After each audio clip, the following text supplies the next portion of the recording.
வணக்கம் நண்பர்களே, நம்ம பூங்காட்டுக்கு தண்ணி எடுத்துட்டு இருக்கிறோம். மல்லிகைப்பூ செடிக்கு தண்ணி பாஞ்சிட்டு இருக்குது. மயில் பார்த்தீங்கன்னா பக்கத்தாலே வந்து உட்காந்துட்டு இருக்கு பாருங்க. முருகனோட வாகனம் ஓடுது ஓடுது ஓடித்தாண்டா.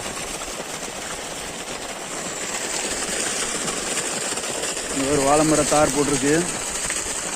எந்த வாழை சின்ன மரத்துலேயே போட்டுச்சு, அதனால தார் சின்னதாக தான் இருக்கு. இங்க பாருங்க மேய்ஞ்சிட்டு இருக்கிறோம் மயில். முருகா ஞானப்பட்டி தான். ஆறுமுகம் அனுதினம் அருளிடும் ஏறுமுகம். மல்லிகைப்பூ ஓடிட்டு இருக்குது.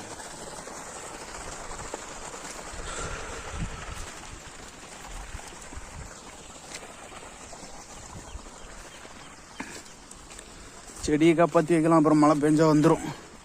சும்மா கொஞ்சம் கொஞ்சம் தண்ணி விட்டு.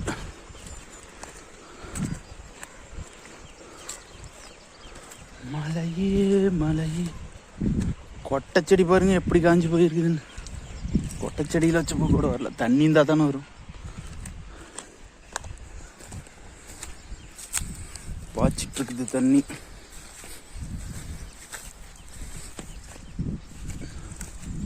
கொஞ்சம் பாஞ்சிருச்சு அடங்குது, போதும்.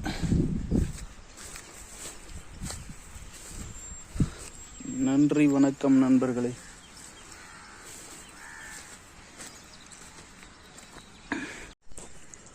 வணக்கம் நண்பர்களே, நான் உங்கள் விவசாயி வேல்முருகன். மாட்டுத்தீவன பயிர் வந்து தண்ணி இல்லாமல் ரொம்ப வறட்சியில் இருக்குது. தண்ணி விடுறது நல்லா தளைஞ்சிருக்கும். மாட்டுத்தீவன பயிர் நீர் பற்றாக்குறையினால மழை இல்லாமல் இல்லை, காடெல்லாம் காஞ்சி போய் கிடக்குது.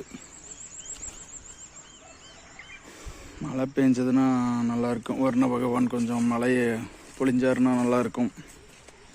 தென்னை மரம்லாம் பாருங்க, காயே இல்லை, ஒரே ஒரு குலை தான் காய் இருக்கு.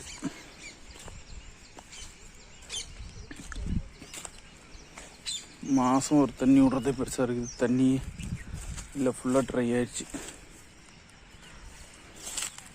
இதெல்லாம் கருகருன்னு இருக்கு. தண்ணி விட்டா நல்லா அப்படியே எப்படி வாடி போயிருக்குது.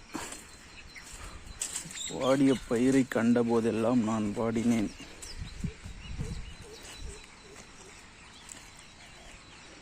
இவ்வளோ வறட்சி இது வரைக்கும் நான் சந்திச்சதே இல்லை, இத்தனை ஆண்டு காலமாக. மாமரம்லாம் தண்ணியே விடல.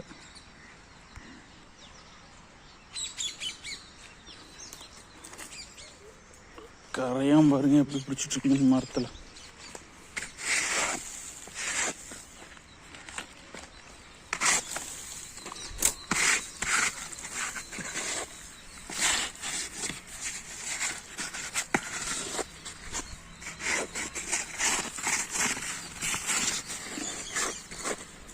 மாட்டுக்கு அறுத்து போடுறதுக்காகவும் நல்லா மழை பெஞ்சு தண்ணி வந்துருந்தா, அது எதுவுமே இல்லை. மழை இல்லாமதுனால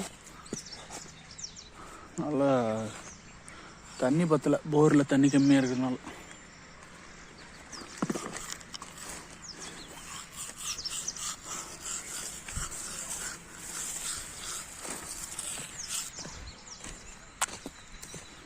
இன்னும் மழை பெஞ்சுதான் ஒரு வெள்ளாமையே வந்திருக்கும். மழை இல்லாததுனால குறவை கூட நல்லா ஓட்டலாம், அப்படியே கிடக்குது.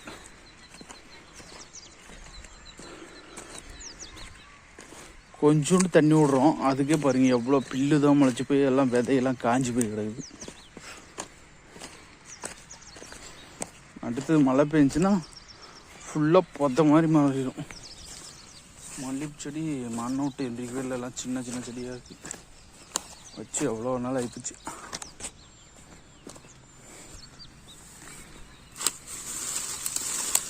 ஒவ்வொரு கொடிக்கும் வந்து முடிக்கும் பார்த்தா மாட்டுக்கு அவங்க எடுத்துகிட்டு போகலாம்.